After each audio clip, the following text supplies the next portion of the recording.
Hace más de 2000 años, a orillas del Mediterráneo, nació la ciudad más icónica de Europa. Esta es su historia.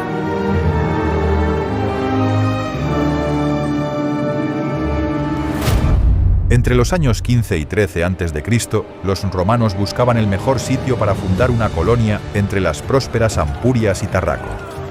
El lugar escogido fue la cima de un pequeño cerro que dominaba la llanura frente al Mediterráneo. Allí, entre los ríos Besós y Llobregat, fundaron Barcino, la actual Barcelona. El asentamiento creció rápidamente y entre los siglos I y II se construyeron las primeras murallas y se ordenó con la estructura propia de una ciudad romana. Entre los siglos III y IV se reforzaron las murallas y se delimitó un perímetro que se mantendría hasta la Edad Media. Gracias a estas mejoras, Barcino se transformó en una urbe más estable, rica y activa, con talleres y comercio. Pero el colapso del Imperio Romano trajo un cambio religioso, político y social decisivo, con los primeros espacios cristianos y la llegada de los visigodos. Entre los años 410 y 415, el rey Ataulfo se instaló en Barcino, lo que convirtió a la ciudad en sede imperial. Pero el poder duró poco. El monarca fue asesinado y la corte se trasladó a Aquitania. Barcino entraba así en un largo periodo de dominio visigodo, pero conservando las murallas, el trazado romano y el núcleo cristiano. Pero en el año 714, la ciudad entra en una nueva órbita política. El dominio islámico sobre la península ibérica llega también a Barcelona. Durante casi un siglo, la ciudad formará parte de Al-Ándalus. Será en el año 801 cuando los francos derroten a los musulmanes y conquisten Barcelona, que se integrará en la marca hispánica del Imperio Carolingio. El condado de Barcelona nace en el año 878. Wifredo el Velloso es elegido por los francos para liderar el principal condado de las tierras catalanas. Pero en el año 985, Barcelona sufrió uno de los golpes más duros de su alta Edad Media, el saqueo del caudillo de Córdoba Almanzor. Se pidió ayuda al rey franco, pero esta nunca llegó. Ante este abandono, Barcelona no renovó el pacto de vasallaje. Tras la destrucción, Barcelona se recompone y ordena su poder, pasando de la reconstrucción material a la consolidación política y legal. En el año 1058, el conde Ramón Berenguer I promulgó los Usatges de Barcelona, el primer gran código legislativo y feudal de Cataluña. Y la Barcelona románica del siglo XII empieza a mostrar una identidad más reconocible con iglesias, parroquias, talleres y mercados. En 1137, Barcelona deja de ser solo el centro de un condado y pasa a formar parte de una potencia mayor, la Corona de Aragón. El comercio y los oficios desbordan las viejas murallas romanas y nacen nuevos barrios, especialmente hacia la Ribera, Sant Pere y el entorno de la futura Rambla. Ahora Barcelona mira al mar. El puerto, los mercaderes y las naves anuncian su futuro poder marítimo. Con el reinado de Jaime I el Conquistador, el gobierno de Barcelona pasó a manos del Consejo de Ciento, una nueva estructura municipal, formada por 128 jurados. El aumento del comercio comportó la creación en 1258 del Consulado del Mar, una institución clave para regular mercaderes, rutas, contratos y actividad portuaria. Y ese crecimiento económico se traduce en piedra.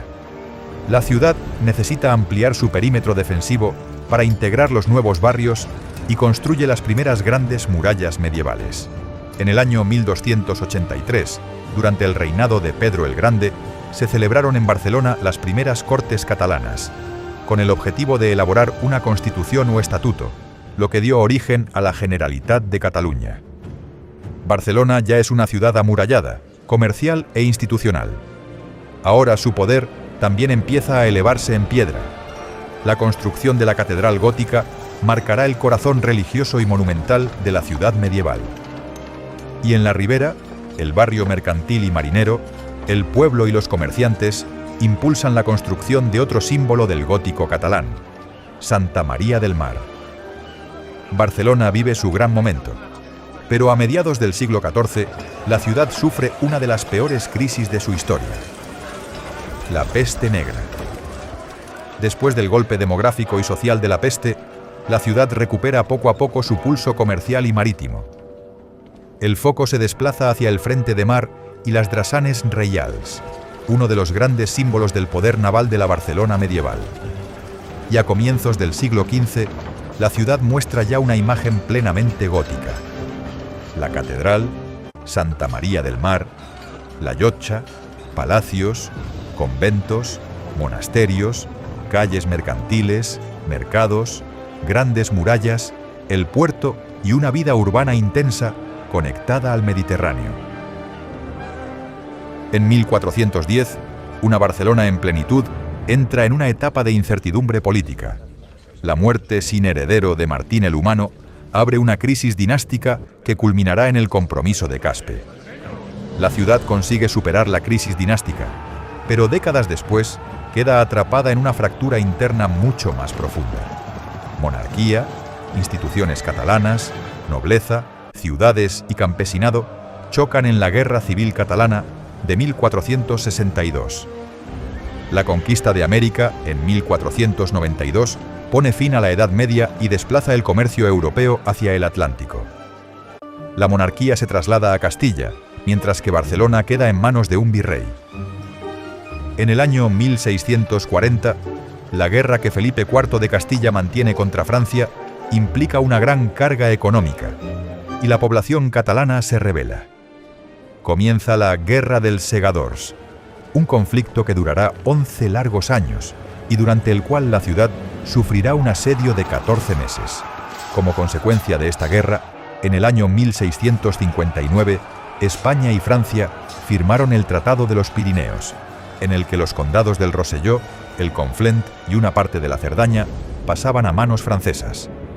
Y a comienzos del siglo XVIII, Barcelona vuelve a convertirse en pieza clave de un gran conflicto internacional, la Guerra de Sucesión Española.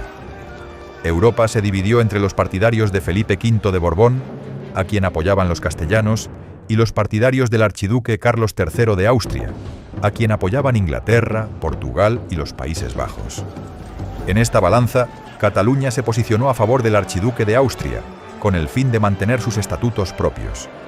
Barcelona acogió al archiduque como un gran rey, que incluso celebró su boda en la iglesia de Santa María del Mar. Pero tras el Tratado de Utrecht, Barcelona queda sola y resiste un asedio devastador hasta su caída el 11 de septiembre del año 1714.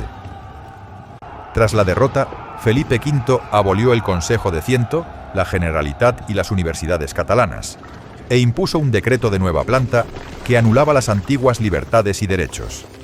Además, gran parte del barrio de la Ribera es derribado para construir la Ciutadella, una fortaleza militar para vigilar a los barceloneses, a los que atemorizó durante más de 100 años. La nueva Ciutadella domina la capital catalana como símbolo físico del poder borbónico, mientras el tejido urbano intenta recuperar actividad dentro de unas murallas cada vez más opresivas. A finales del siglo XVIII, la apertura progresiva del comercio con América anuncia una nueva etapa económica.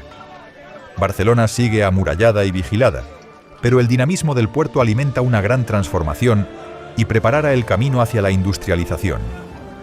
Las incipientes industrias textiles dieron origen a un sector que se extendió en el siglo XIX, ofreciendo trabajo a miles de personas que llegaban a Barcelona poblando los nuevos barrios obreros que crecían fuera de las murallas. En pocos años, la ciudad pasó del primer impulso manufacturero al vapor y la fábrica Bonaplata. Pero Barcelona sigue siendo una urbe conflictiva y vigilada. Y en 1842, la tensión política y social estalla con una de las imágenes más duras del siglo XIX: el bombardeo de la ciudad desde el castillo de Montjuïc. Barcelona sigue comprimida dentro de unas murallas que ya no responden a la realidad demográfica, industrial ni sanitaria. Entre 1854 y 1859, el derribo de las murallas abre el camino de la Barcelona moderna y del futuro Eixample, la gran apuesta urbana del arquitecto Ildefons Cerdà. El nuevo trazado empieza a extender Barcelona sobre el llano. Entre solares, calles rectas y primeras manzanas burguesas, se levanta una de las transformaciones urbanas más ambiciosas de su época. Las manzanas del Eixample son una de las imágenes más icónicas de la Barcelona moderna.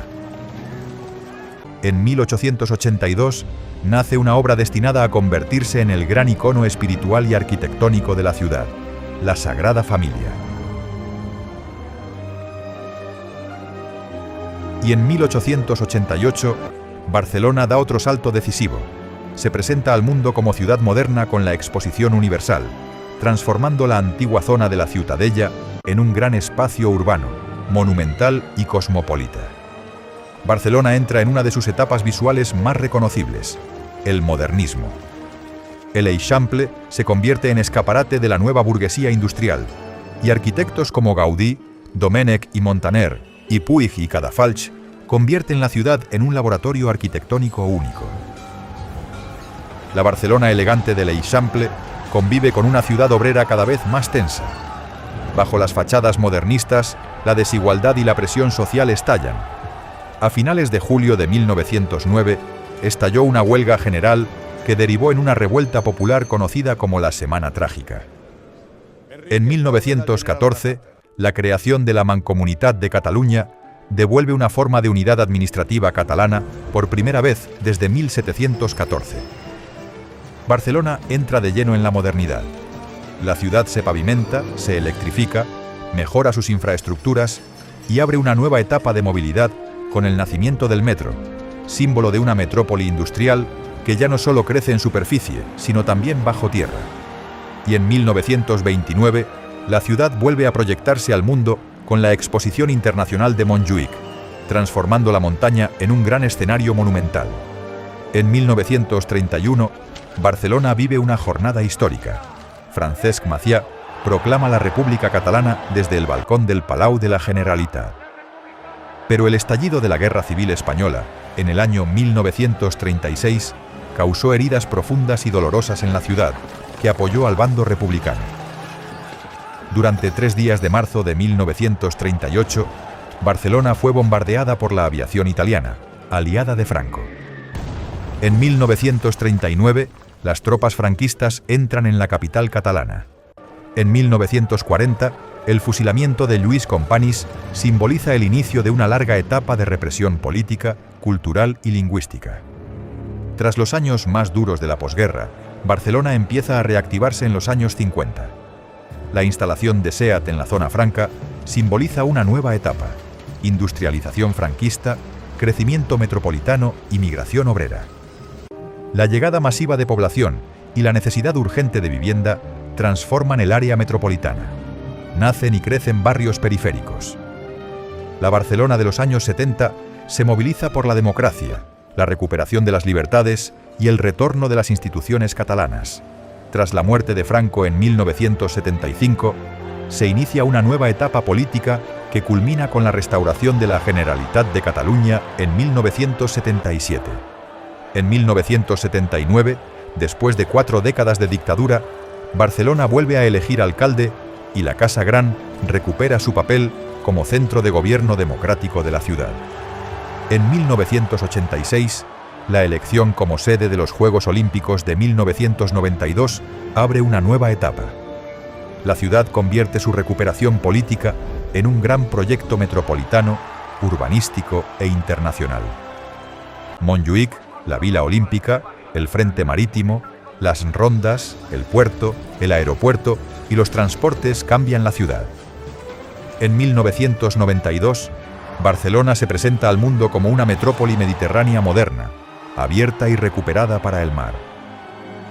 En 2004, el Fòrum Universal de las Culturas impulsa una nueva gran operación urbana: la apertura del frente litoral hacia el Besòs, la transformación de antiguos espacios industriales, el crecimiento de Diagonal Mar y el impulso del Distrito Tecnológico 22 @. Barcelona consolida su condición de ciudad global.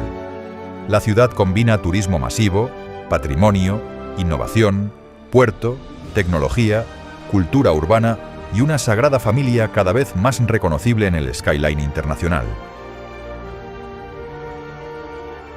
Si has disfrutado este documental, suscríbete a Timelapse Top Prime, activa la campana para no perderte ningún episodio y deja tu like y comentario. Así ayudarás a que sigamos descubriendo y compartiendo la historia como nunca antes la habías visto. Gracias por formar parte de la comunidad TTP y no olvides nunca lo más importante. Si es historia, es Top Prime. Nos vemos en el siguiente vídeo.